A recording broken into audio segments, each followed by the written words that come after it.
unas semanas el Señor puso en mi corazón muy fuerte este tema. Yo creo que son más de algunas semanas, yo creo que van un par de meses donde Dios ha estado poniendo en mi corazón el hablar acerca de santidad y de esta reestructura en nuestra mente de quién es Dios y de cómo vemos a Dios y cómo vemos nuestro caminar con Dios. Y santidad es esencial. De hecho, santidad en la Biblia lo pudiéramos cambiar exactamente por caminar con Dios o la vida en Cristo. Sería exactamente igual, porque santidad es nuestro llamado principal. Y obviamente santidad no es un tema así muy... La palabra está tan mal utilizada en el contexto cristiano que no es una palabra atractiva, ¿no? Entonces yo estaba ahí hablando con Paco, que es el creativo de aquí de la iglesia. Bueno, es el diseñador, pero les decimos creativo para que se sientan así más importantes. Pero le digo, vamos, ayúdame a ponerle no sé, un título así atractivo, relevante, un título que lo oigas y digas, yo quiero ir ahí. Y Paco dice, ya sé, tengo la idea perfecta. Y yo pensé que me iba a decir algún título así, no sé, algo chido. Y me dice, que se llame Santidad. Y yo, pues era el chiste que no se llamara así, porque si no nadie va a querer venir a la iglesia. Y bueno, ya no se nos ocurrió nada más. Pero la idea de estas, son 3 domingos que estamos hablando al respecto. Es ir cambiando lo que entendemos por santidad, las ideas contrarias o las ideas que de alguna tradición o alguna forma se nos han quedado en nuestra mente y no son realmente el llamado de Dios a nuestra vida. Efesios 1 dice que Dios nos escogió desde antes de la fundación del mundo para que fuésemos santos y sin mancha delante de Él. O sea, este es nuestro llamado principal. Antes de tú querer ser llamado a evangelizar a las naciones y a llenar estadios, que es lo que le profetizan a todos los cristianos, y no hay suficientes estadios para llenar, como gente que le han profetizado que va a llenar estadios. Pero antes de ser eso, antes de ser el próximo presidente de la república o el mejor empleado del mes en McDonald's, antes de ser los propósitos estos terrenales, nuestro propósito principal o llamado principal es ser santos, ¿sí? Así que si tú estás en el dilema de no sé qué quiere Dios para mi vida, es que sea santo, ¿ok? Entonces, ¿qué es santidad? Y quiero ir a Primera de Pedro, capítulo 1, versículo 13. Vamos a leer del 13 al 16. Dice, estoy leyendo Nueva Traducción Viviente. Si lees otra versión es exactamente lo mismo, pero usan lenguajes un poquito más, unos más, depende de la época donde se hizo la traducción, y esta es un poquito más moderna. Dice, así que preparen su mente para actuar y ejerciten el control propio, o Reina Valera dice dominio propio. Dice, pongan toda su esperanza en la salvación inmerecida que recibirán cuando Jesucristo sea revelado al mundo. O sea, pon tus ojos, o que tu cosmovisión esté basada en este hecho de que Jesús va a regresar, de que está lo que le llamamos comúnmente entre cristianos la segunda venida de Jesús. O sea, que tu mente y tus ojos estén puestos en que todo esto es temporal, Jesús va a regresar. Entonces lo que hay aquí no es tan importante. Ganar la discusión que tienes con tu hijo menor, o con tu esposa, o con tu papá, no es tan importante, porque donde están puestos nuestros ojos es en que Jesús regresa. Y luego, y me encanta como dice antes, dice, ten la esperanza en la salvación inmerecida. Entonces deja de estar tan preocupado por tú obtener una salvación. La salvación la tenemos por absoluta gracia. Y luego sigue, dice versículo 14, por lo tanto vivan como hijos obedientes de Dios, no vuelvan atrás a su vieja manera de vivir con el fin de satisfacer sus propios deseos.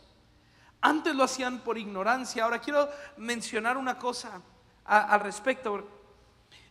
es bien interesante como dice, no vuelvan a no dice a una forma específica de cómo eran antes. Dice, la forma de cómo vivían antes no es cómo vestías, qué hacías o cómo lo hacías. Era un lugar donde eras esclavo a tus deseos. Entonces lo interesante de esto es que cada quien tenemos deseos diferentes. Cada quien aquí era esclavo a diferentes deseos. ¿Sí? Entonces no está diciendo no vuelvas a cierta forma o color o lugar o sabor a cómo se hacían. Cada quien era esclavo, tú eras esclavo a ciertos deseos. No vuelvas a esa forma de vivir donde eras esclavo a esos deseos. Entonces empieza a hablar acerca de toda esta idea de dominio propio, de cosmovisión sobre algo venidero, de entender que todo esto no es temporal. Por lo tanto yo no caigo en volver a los lugares de donde Dios me sacó. Y ya varía, porque a lo mejor para ti tú eras esclavo a ciertos deseos de, no sé, de ambición o poder o envidias muy fuertes. No vuelvas a esos lugares. Por ejemplo, les platico un caso mío, ¿sí? Yo tengo que tener dominio propio en el sentido de que yo soy de los que dicen, yo no tengo amor al dinero. Yo estoy bien con el Apple Watch 1 que tiene como 6 años.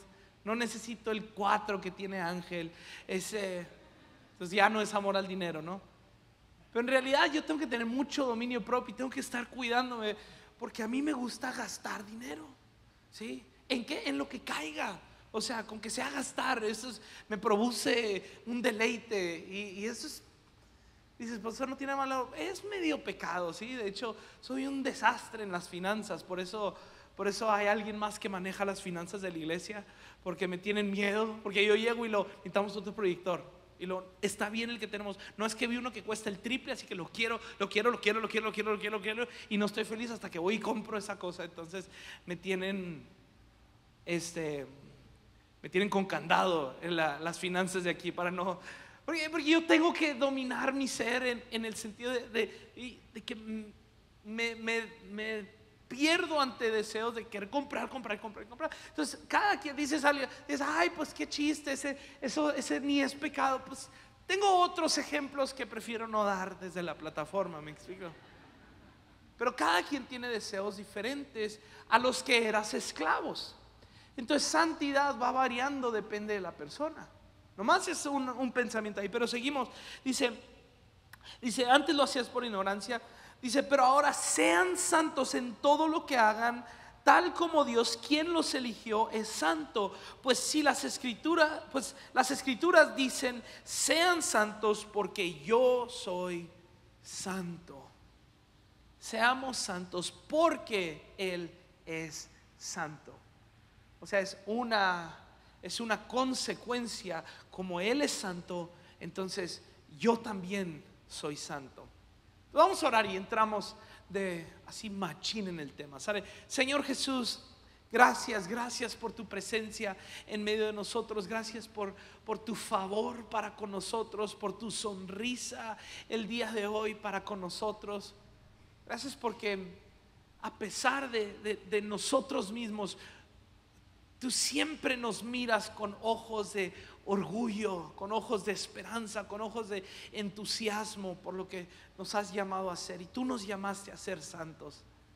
Es que Padre, que aquí hay cada persona, hay personas totalmente diferentes, necesidades totalmente diferentes, crisis y problemas y pecados que cada quien está enfrentando.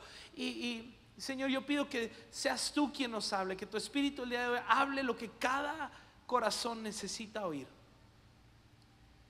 Y que el resultado sea que todos el día de hoy crezcamos a ser más como tú, Señor.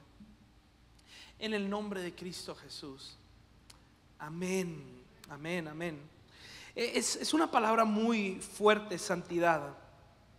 Y especialmente en los últimos 100 años, me atrevo a decir, ha causado muchos conflictos dentro de la iglesia, mucha división, porque cada quien tiene su idea de qué es santidad. Cada quien tiene sus parámetros de qué significa ser santo y qué no.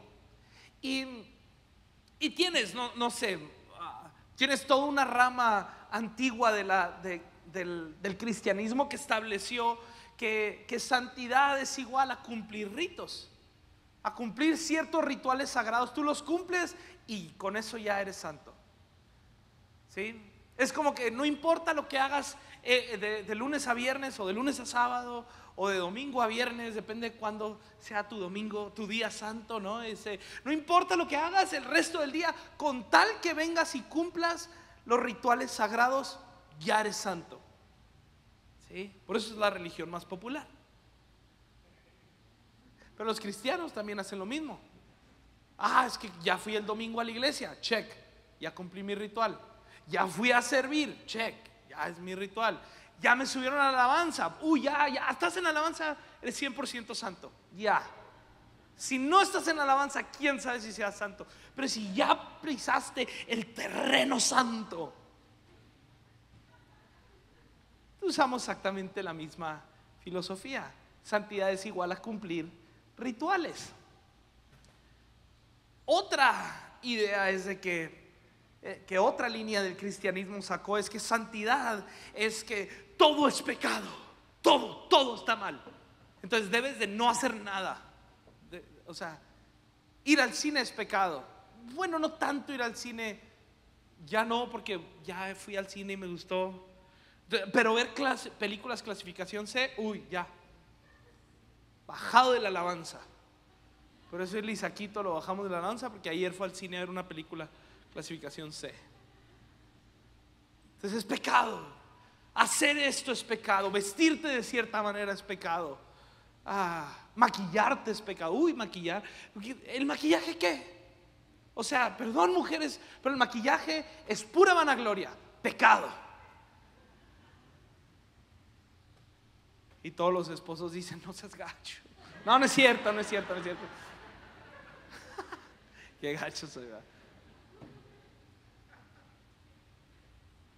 Eso lo decimos nada más los hombres. Eso de que el maquillaje es pecado, solo lo decimos los hombres. ¿Saben por qué?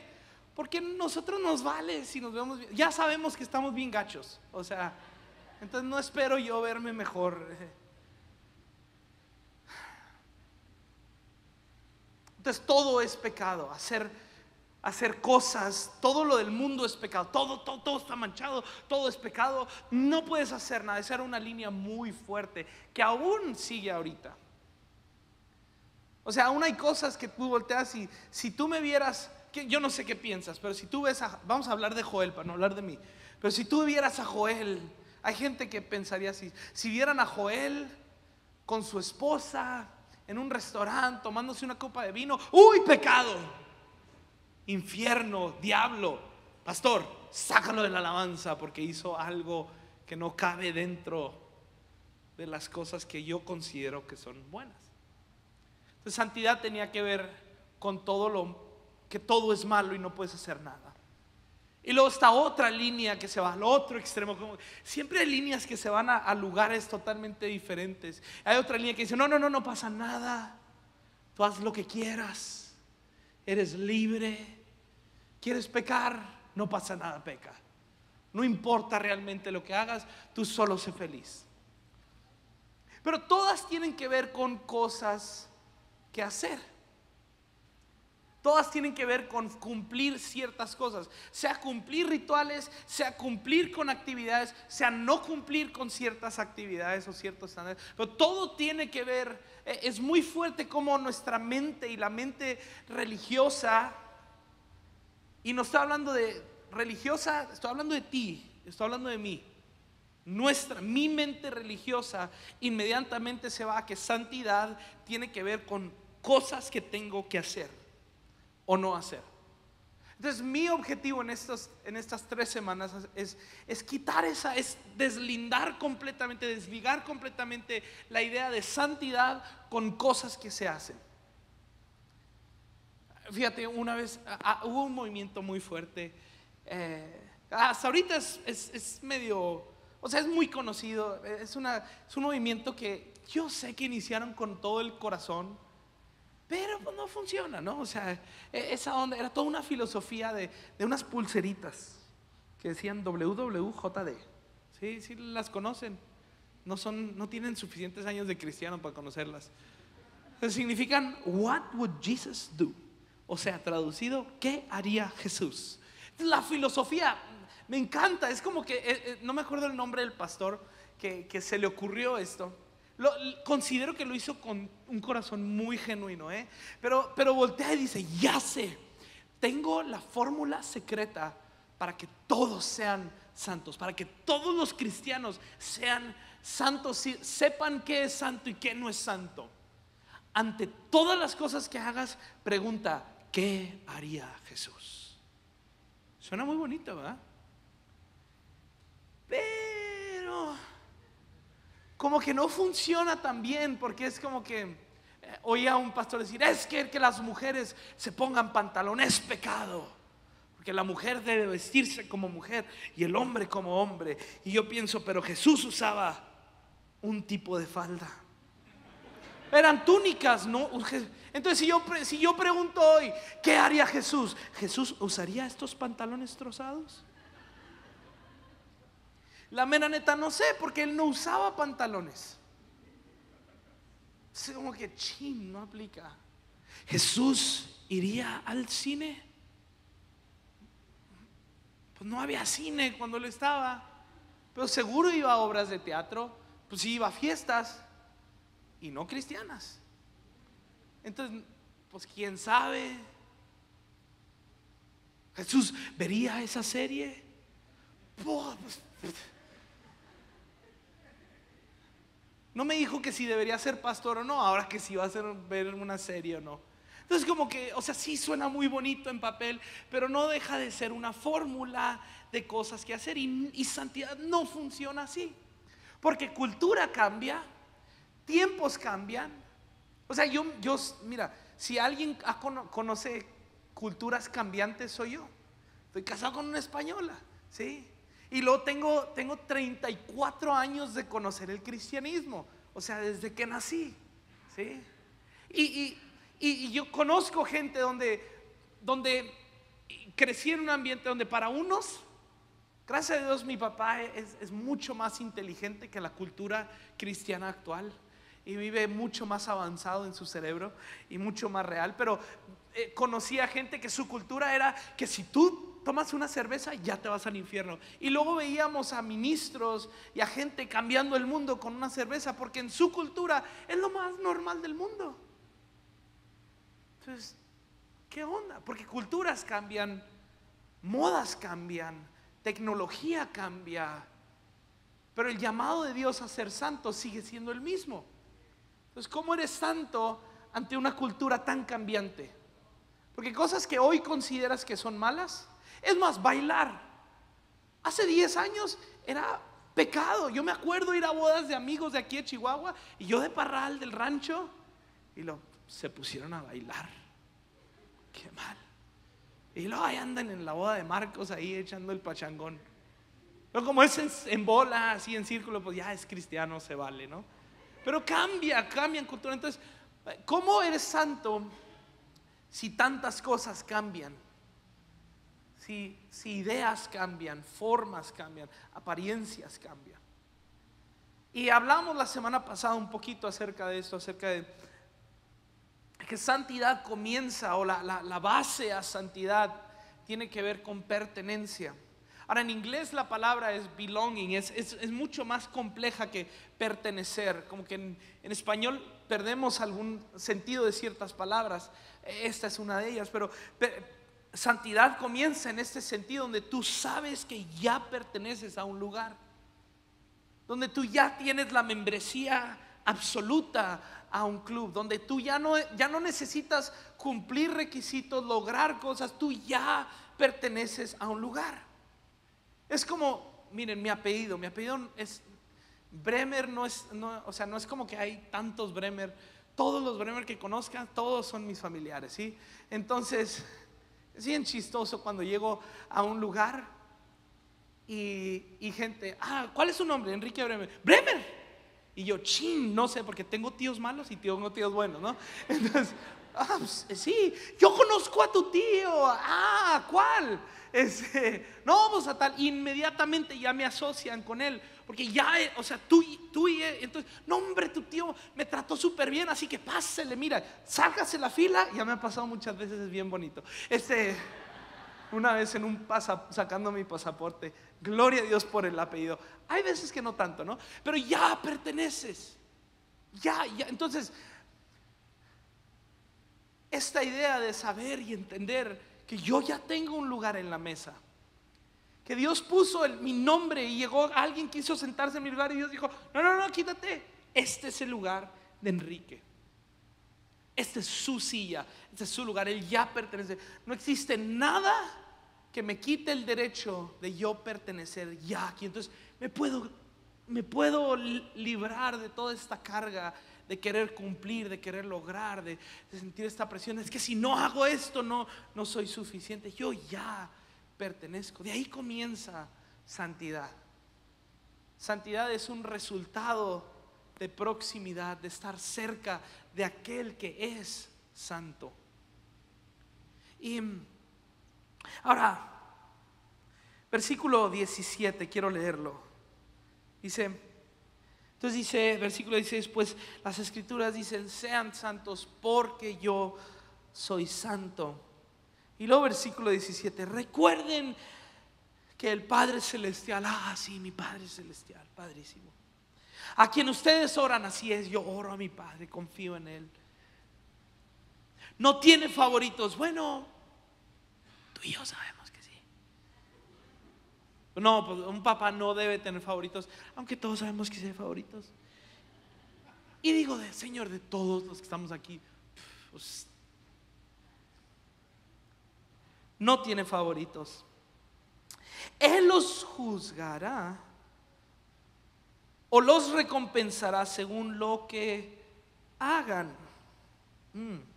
Así que tienen que vivir con un reverente temor de Él durante su estadía aquí como residentes temporales. Ay, Pedro, también que iba a la prédica, ¿no? O sea, yo estoy insistiendo en que santidad no tiene que ver con cosas que hacer, y luego Pedro llega y me arruina mi mensaje diciendo que Dios nos va a juzgar según las cosas que hagamos. Son los pasajes que me gustaría tener un liquid paper, así que trascendiera el tiempo, y si yo lo borro, hacía como que Pedro lo estaba dictando, como que no, y ahí se salta el siguiente pasaje, ¿no? ¿Cómo que Dios nos va a juzgar conforme a lo que hagamos? ¿Qué no se supone que momentos antes acaba de dictar Pedro que tengan su mirada puesta en tengan su esperanza puesta en la salvación inmerecida? O sea, no importa lo que hagamos. Y luego dice, Dios los va a juzgar según lo que hagan. Y luego dice, así que anden con temor de Dios durante en este lapso temporal que tienen aquí. O sea, esto es algo temporal, esto va a pasar, estamos en un proceso nada más, pero este no es el final. Entonces me pongo a pensar varias cosas. Lo primero es esto, es que piensa nada más en cada vez que gente tenía encuentros con Dios. ¿Qué pasaba? Todos los momentos en la Biblia donde personas tenían un encuentro con Dios, ¿qué pasaba? Es indiscutible. María pasó lo mismo, Isaías lo mismo, Elías lo mismo, Juan en Apocalipsis lo mismo. Ven a Dios y se caen al piso aterrorizados. Eso es temor de Dios, hermano. No. Porque una y otra vez Jesús, sea el ángel que fuera o Dios mismo, una y otra vez la primera frase que Dios le decía a la gente con quien tenía el encuentro era: no tengas miedo. Entonces, Pedro, ¿le tenemos miedo a Dios o no le tenemos miedo a Dios? Una y otra vez era Jesús. Cuando Jesús se les aparece, no teman. Cuando están ahí todos pues todos tristes, y Jesús se aparece después de que Jesús fue crucificado y todos están ahí, todos miedosillos, y de repente se aparece Jesús en medio de la mesa y todos, ¡ah! Y Jesús, no teman. Y luego Pedro nos dice, teman. ¿Tememos o no tememos? Pero yo creo que el mexicano, la idea mexicana de temor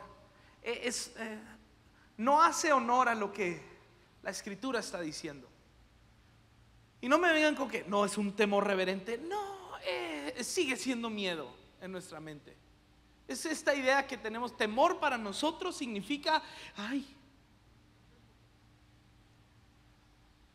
como me regalaron una perrita, no voy a decir quién, pero yo no sé qué le hacía el dueño, voy a tener que administrarlo después. Pero Maki, así se llama la perra, y levanto la mano y sale en friega. Yo no sé qué le hacía al otro. Pero tenemos esta idea de temor. En mexicano, temor significa, ay, que no se dé cuenta, que no haga. Y vivimos nuestra vida así delante de Dios, que no se dé cuenta, que no diga que no hice, que no cumplí, que no. Y en realidad somos las personas menos santas del planeta. Porque temor en mexicano no significa lo mismo que lo que está diciendo Pedro. Porque una y otra vez en la Escritura es no temas, no temas, no temas. Es hasta un mandamiento, no temas. Romanos 8, Pablo escribió, no hemos recibido el espíritu de temor. Hemos recibido un espíritu de adopción, de completa anulación del temor. ¿De quién? Delante de Dios. No está hablando de no tenerle miedo al pecado, no tenerle miedo al diablo. Eso ni existe. No hay temor entre Dios en tu relación para con Dios. Entonces, ¿por qué Pedro dice eso? Entonces tenemos primero que entender que está hablando de un sentido de asombro. No está hablando de un sentido de, ay, Es como ayer, antier iba manejando con mi hijo y estaba aquí una tormenta eléctrica preciosa. A mí me encantan los rayos. Yo sé que algunos lluvia significa goteras y rayos significa miedo. A mí me encantan y íbamos manejando y yo andaba en el celular y yo, mira los rayos, sí, ya los vi. Y en eso vamos manejando y se ve un rayo así impresionante que se extienden en todo el cielo. Y yo me quedé, este es el Dios a quien adoro. No fue miedo de decir, ay no Señor, no puedo ser. Fue no manches. Así adoro yo al Señor, perdón. Sí, va.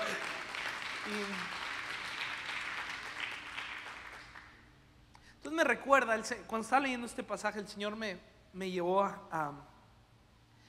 me recordó la parábola de los 5 talentos. ¿Se acuerdan de esa parábola? Es una parábola, se las parafraseo. Está Jesús platicando y dice, el reino de los cielos es así. Es un empresario o un patrón, un jefe, y tiene 3 empleados. Y va con uno y le dice, hola, te voy a dar 50,000 pesos. Y luego al otro le dice, te voy a dar 20,000 pesos. Y al otro le da 10,000 pesos. Y lo dice, ahí vengo, y se va. Ni les dice qué hacer con el dinero, nomás les dice, ay, te lo encargo. Cuídame el changarro, ¿no? Y luego el que le dan 50,000 pesos voltea y dice, wow,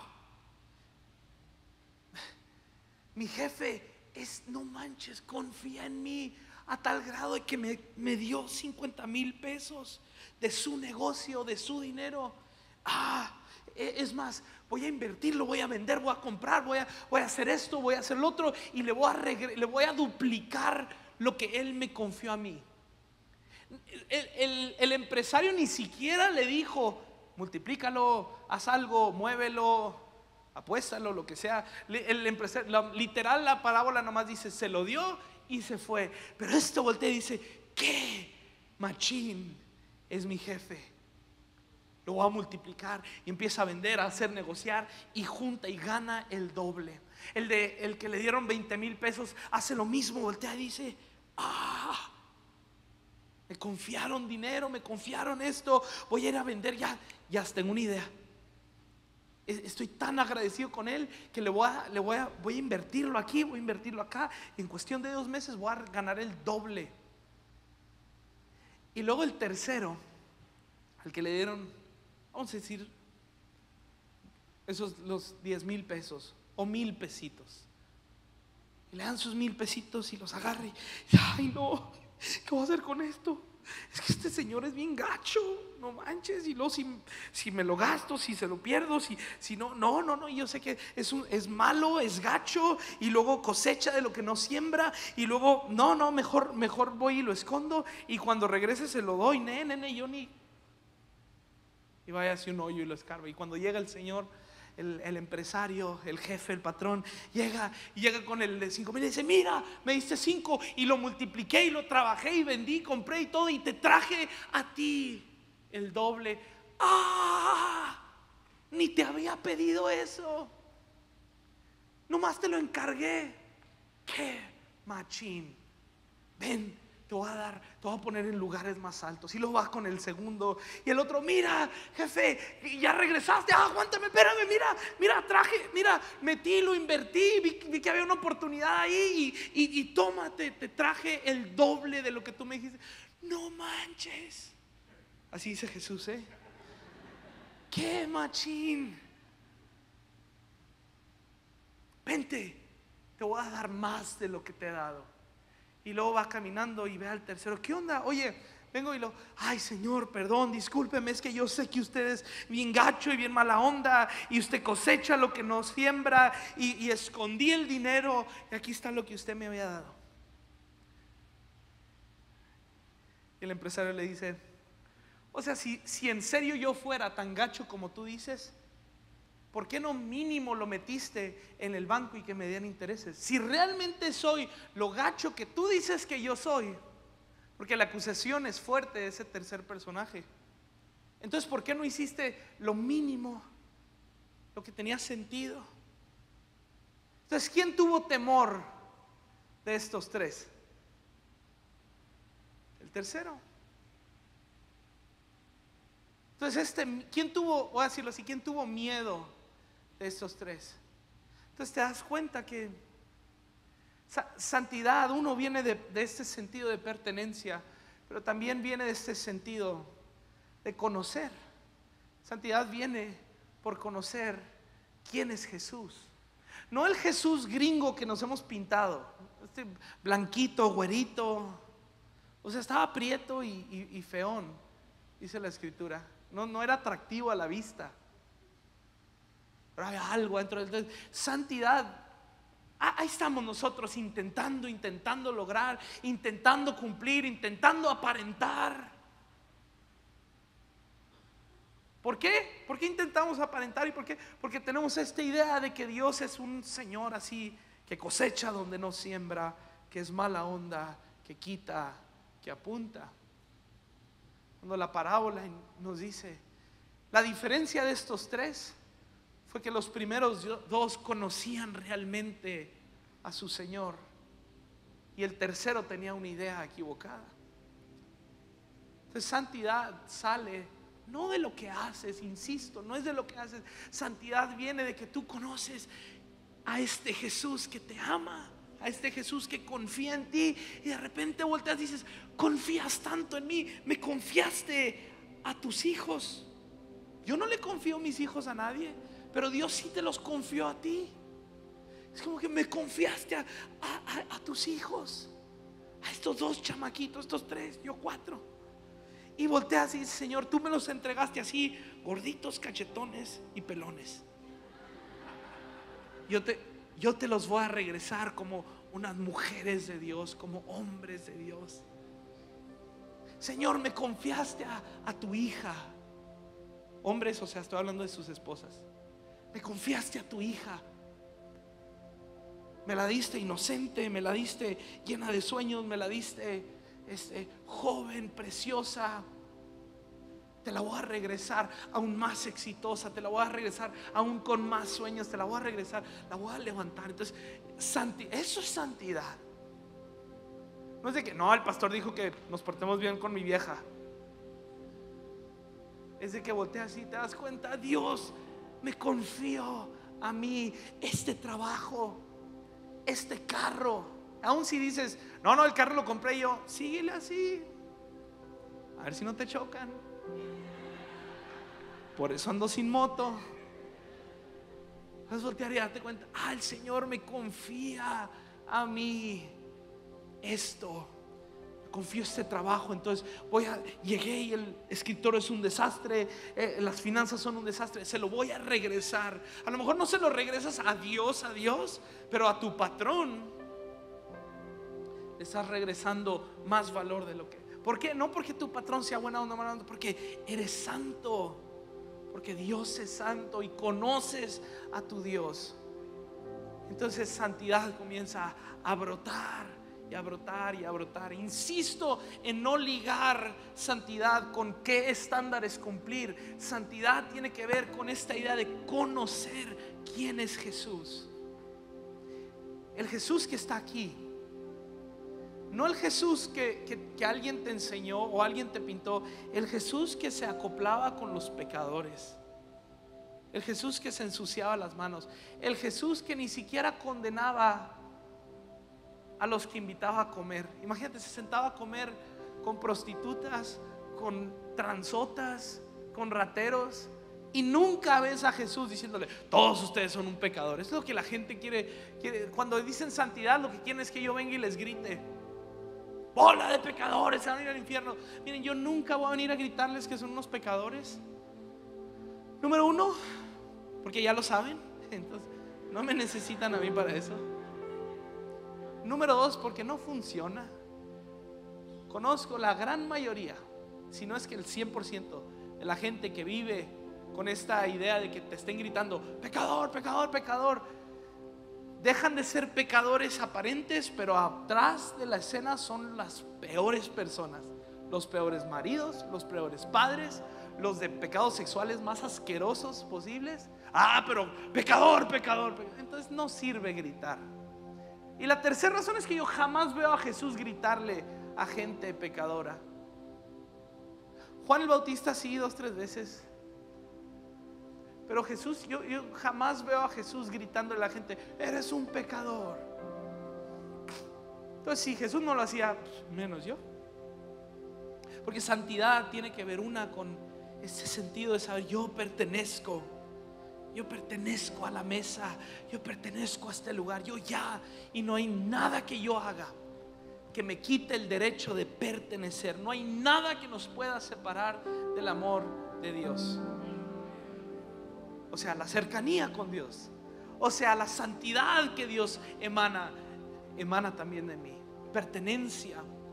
Y luego la segunda cosa es que yo conozco, entre más conoces a Jesús, entre más caminas con Él, más empieza a emanar santidad de ti. ¿Por qué? Porque ya eres santo. Me encanta, estábamos platicando Anabel y yo en la mañana, y me dice, qué chido que todas las cartas que escribió Pablo, todas le dicen a la iglesia santos. No les dice andan en el camino a ser santos, ahí la llevan. Les dice, ustedes ya son santos. A los corintios les dice santos. Que si lees Corintios te das cuenta que había unos pecados muy, muy, muy gachos. Muy gachos. Y a ellos les dice santos. Es santidad. Santidad no es hacer y vestir y figurar. Pero déjame te digo esta cosa. Santidad es conocer a Jesús. Y el problema con conocer a Jesús es que para yo conocer, yo tengo que dejarme ser conocido. Tengo que dejarme conocer. Y digo, en la connotación terrenal, ser conocido, pues lo mejor. Todos queremos ser conocidos. Yo quiero ser conocido por ser grande, por ser exitoso, por tener dinero. Les digo un pecado de mi mamá, la santa de mi madre. Un día nos dice, es que a mí me gustan las trocas grandes. Y luego, ¿por qué? A mí me gustan los chiquitos deportivos. Es que, dice, cuando vas en una camioneta grande, puedes voltear a la gente así a verla para abajo. Entonces, conocido para nosotros es este sentido de una fachada, de una máscara. Ahora es internet, ahora es cuántos likes te ponen en tus redes sociales, y todos los filtros, la máscara, la cara correcta, las vacaciones correctas, todo tiene que ver. Pero con Jesús, ser conocido, no se pueden las máscaras. Tú puedes venir con Jesús y seguir peleando y decirle: no, yo fui a la iglesia, yo hice esto, yo logré esto, yo esto. Y Jesús dice: eso. Para conocer a Jesús, te tienes que dejar ser conocido y abrirte y voltear y decir: ay, Señor, la neta, yo soy el problema de mi matrimonio. No es mi vieja terca, soy yo el terco. Es más, soy yo el viejo, que yo soy mayor. El problema con mis hijos y todo, no es, realmente soy yo el que les cambio de dirección cada rato, el que cambia estándares con uno y con otro. El problema de mi trabajo soy yo, Señor. El problema de la iglesia no es el pastor, soy yo. Y te dejas conocer.